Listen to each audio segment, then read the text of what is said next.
Allah the most beneficial, the most merciful. Our Prophet Muhammad, peace be upon him, said, "The best of you are those who are best to women." He also said, "He who does not show mercy to our young ones and honor our elders is not one of us." There can be no tolerance for the abuse of power, privilege, or trust within our organizations or in our work. We see ourselves as trying to help policymakers and practitioners such as yourself come to grips with really challenging issues that confront you today. It's an absolute delight then to be looking at the kind of regulatory and reputational risk problems and the genuine risk to beneficiaries. If they're a beneficiary, they're fearful that they will lose access to vital food, to medication, to shelter.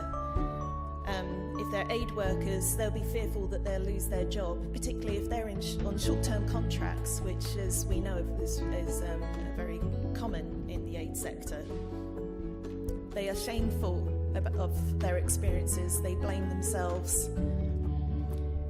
They do not complain because social and institutional norms encourage a resignation to abuse, encourage an attitude that this is just the type of thing that happens.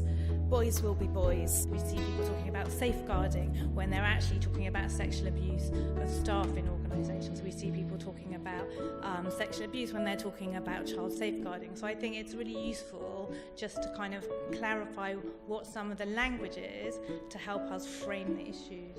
You also need to think about the responsibility of boards as well, because they are also responsible for holding senior managers to account. And in some cases we've seen collusion between boards and senior managers. All your processes and procedures are only effective if those on the ground are able to implement them and see them through. Gender-based violence, sexual harassment, child abuse, and issues such as early and forced marriage and FGMC didn't necessarily come across as an abuse in that context because it's a social norm, it's a social practice which allows them to be accepted in their community. The plan is that these working groups are going to do a huge amount of work to come to a massive international development safeguarding conference in the autumn. A lot of this at the moment is very much driven by large agencies who've got safeguarding expertise in-house, who've got big HR teams who are able to move resources, and some of you will be among those organisations. Not every group of charities in different parts of the sector are doing this, and actually you were pretty quick off the mark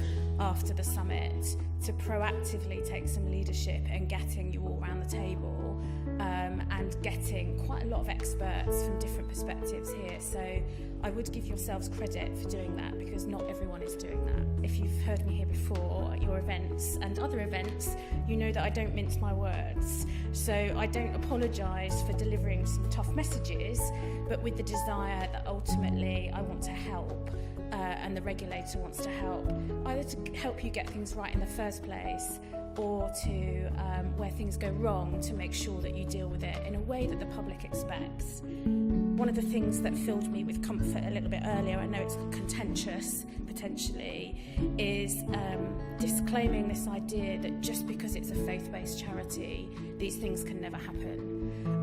Because we know that you're working in the same spaces as some of the other organisations, and there are people who seek to abuse charity. It doesn't matter who you are, whether you've got faith or not, they work their way through. Very firmly, the role about protecting people, the responsibility about protecting people is yours.